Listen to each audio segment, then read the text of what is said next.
Class 10th के बच्चों के लिए हम कविताओं का अध्ययन करेंगे। कौन कौन सी कविताओं को पढ़ेंगे मैं क्रम बता देता हूं आपको। बच्चों, हम पहले नागार्जुन जी की कविता यह दंतुरित मुस्कान पढ़ेंगे। अगली कविता गिरिजा कुमार माथुर की छाया मत छूना, न्यू पैटर्न की कविता है, इसको पढ़ेंगे। ऋतुराज जी की कविता को पढ़ेंगे, कन्यादान कविता। अगली इसी क्रम में मंगलेश डबराल की कविता पढ़ेंगे, संगतकार। तो आज का हमारा विषय है यह दंतुरित मुस्कान। नागार्जुन क्षितिज पुस्तक से है यह दंतुरित मुस्कान। यह दंतुरित मुस्कान में कविता में छोटे बच्चों की मनोहारी मुस्कान को देखकर कवि के मन में जो भाव उमड़ते हैं, कवि ने अनेक बिंबों के माध्यम से अपने भाव को प्रकट किया है। कवि का मानना है कि सुंदरता में ही जीवन का संदेश है। इस सुंदरता की व्याप्ति ऐसी है कि कठोर से कठोर मन भी पिघल जाए। इस दंतुरित मुस्कान की मोहकता तब और बढ़ जाती है जब उसके साथ नज़रों का बागपन जुड़ जाता है। चलिए कविता की ओर चलते हैं। ये कविता का केंद्रीय भाव था, तुम्हारी यह दंतुरित मुस्कान मृतक में भी डाल देगी जान। नागार्जुन जी इन पंक्तियों के माध्यम से क्या कहना चाहते हैं? दंतुरित मतलब होता है छोटे छोटे दांतों वाली, निकलते हुए दांतों वाली मुस्कान। कवि कह रहे हैं कि जो छोटे से बालक की जो मुस्कान है, जब वो मुस्कुराता है छोटे छोटे दांत दिखाई देते। एक प्रश्न पूछा जाएगा कि छोटे से बालक की मुस्कान को दंतुरित मुस्कान क्यों कहा गया है? क्योंकि जब वह बालक मुस्कुराता है तो उसके छोटे छोटे दांत दिखाई देते हैं, इसीलिए इस मुस्कान को कवि ने दंतुरित मुस्कान कहा है। मृतक में भी डाल देगी जान। कवि कह रहे हैं जब छोटा सा बालक मुस्कुराता है तो मृत व्यक्ति में भी जान डाल सकती है। कहने का आशय क्या है? क्या मरे हुए व्यक्ति को, बोर्ड में पूछा जाएगा, क्या मरा हुआ व्यक्ति को यह मुस्कान जीवित कर सकती है? इसका आशय यह नहीं है। मृतक में भी डाल देगी जान, अर्थात भावहीन व्यक्ति के अंदर भी भावनाओं का जन्म दे सकती है। जो संवेदनहीन व्यक्ति है, जिसके अंदर कोई भावनाएं नहीं हैं, छोटे से बालक की मुस्कान में वह संवेदना होती है कि उसमें भी भावनाओं का जन्म हो सकता है। इसीलिए कहा गया है मृतक में भी डाल देगी जान, यानी भावहीन व्यक्ति के अंदर भी भावनाओं का जन्म हो सकता है। धूली धूसर तुम्हारे ये गात माने शरीर, धूली धूसर माने धूल मिट्टी से सना हुआ शरीर या अंग।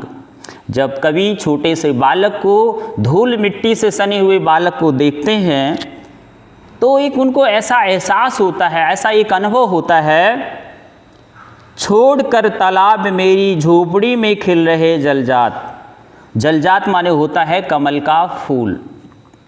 कवि जब छोटे से बालक को, धूल मिट्टी से सने हुए बालक को देखता है तो उसको ऐसा अनुभव होता है कि छोड़कर तालाब मेरी झोपड़ी में खिल रहे जलजात। आज ऐसा लग रहा है कि कमल का फूल तालाब को छोड़ करके मेरी झोपड़ी में खिल गया हो, ऐसा कवि को प्रतीत हो रहा है।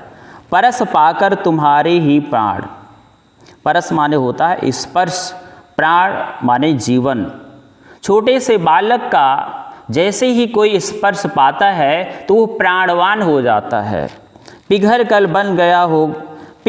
जल बन गया होगा कठिन पाषाण। पाषाण माने पत्थर, कठोर से कठोर पत्थर भी पिघल करके जल बन जाता है। नागार्जुन जी क्या कहना चाहते हैं? छोटे से बालक की मुस्कान में इतनी मोहकता होती है, इतना स्नेह होता है, इतनी उसमें संवेदना होती है कि कठोर से कठोर हृदय को वो पिघला सकती है। जो कठोर से कठोर भी व्यक्ति है उसके अंदर भी संवेदनाओं का जन्म हो सकता है। छू गया कि तुमसे झरने लगे शेफालिका के फूल, बास था कि बबूल। कठोर बास या बबूल का मतलब क्या है? एक कांटेदार वृक्ष है। जैसे ही छोटे से बालक का स्पर्श होता है तो उस चाहे वो बांस का वृक्ष हो या बबूल का वृक्ष हो, ये कांटेदार कोई भी वृक्ष हो, उससे शेफालिका के फूल झड़ने लगते हैं। ठीक है, एक सुगंधित पुष्प की वर्षा होने लगती है। कवि के कहने का आशय ये है कि जैसे ही छोटे से बालक का स्पर्श मिलता है, चाहे कोई कितना भी कठोर व्यक्ति हो, वो क्या हो जाता है, उसके अंदर भी स्नेह पैदा हो जाता है, भावनाओं का जन्म हो जाता है। इसी स्टेप को अध्ययन करेंगे और इसी पर हम प्रश्न उत्तर अभ्यास करेंगे। इसी जो मैंने अभी पढ़ाया है इसी पर। पहला प्रश्न है, शिशु की मुस्कान को दंतरित मुस्कान कहने के पीछे कवि का क्या कारण है? इसका उत्तर आप क्या लिखेंगे, डिस्कस करेंगे हम लोग। कवि ने शिशु की मुस्कान को दंतरित मुस्कान क्यों कहा है? ये इसलिए कहा है कि जब बच्चा मुस्कुराता है तो उसके छोटे छोटे दांत दिखाई देते हैं, इसीलिए इस मुस्कान को दंतरित मुस्कान कहा गया। अगला प्रश्न है, बच्चे की मुस्कान मृतक में जान कैसे डाल सकती है? बच्चे की मुस्कान मृतक में जान डाल सकती है। कवि के कहने का यह आशय नहीं है कि बच्चे की मुस्कान मरे हुए व्यक्ति को जिंदा कर सकती है, वो ये नहीं कहना चाहते हैं, बल्कि वो ये कहना चाहते हैं उसमें गंभीर से गंभीर, उदास से उदास, निराश से निराश व्यक्ति को भी प्रसन्न कर सकती है। बच्चे की मुस्कान में वो शक्ति निहित होती है कि उदास से उदास, निराश से निराश, हताश से हताश व्यक्ति के अंदर भी व्यक्ति में प्रसन्नता प्रकट कर सकती है, प्रसन्नता उत्पन्न कर सकती है। अगला प्रश्न है, कवि के अनुसार शिशु के स्पर्श, जब इस शिशु का स्पर्श होता है तो क्या क्या परिवर्तन होते हैं? तो शिशु के स्पर्श मात्र से कठोर पत्थर हृदय वाला व्यक्ति भी क्या हो जाता है, पिघल करके प्रसन्न हो जाता है। भाव ये है कि बच्चे के स्पर्श से कठोर व्यक्ति में कोमलता का जन्म हो सकता है। अगला है प्रश्न, छू गया तुमसे कि झरने लगे शेफालिका के फूल, बांस था कि बबूल। इससे क्या आशय है कवि का? दांत निकलने वाले शिशु का सौंदर्य इतना अद्भुत है कि इसके स्पर्श मात्र से ही कठोर व्यक्ति का हृदय क्या हो जाता है, पिघल जाता है। अर्थात उसके स्पर्श से चाहे वो कांटेदार वृक्ष हो, बांस हो या बबूल हो, उससे शेफालिका के फूल झड़ने लगते हैं। यानी कठोर से कठोर व्यक्ति के अंदर, रसहीन व्यक्ति के अंदर क्या है, वात्सल्यता का जन्म हो जाता है। कभी ये कहना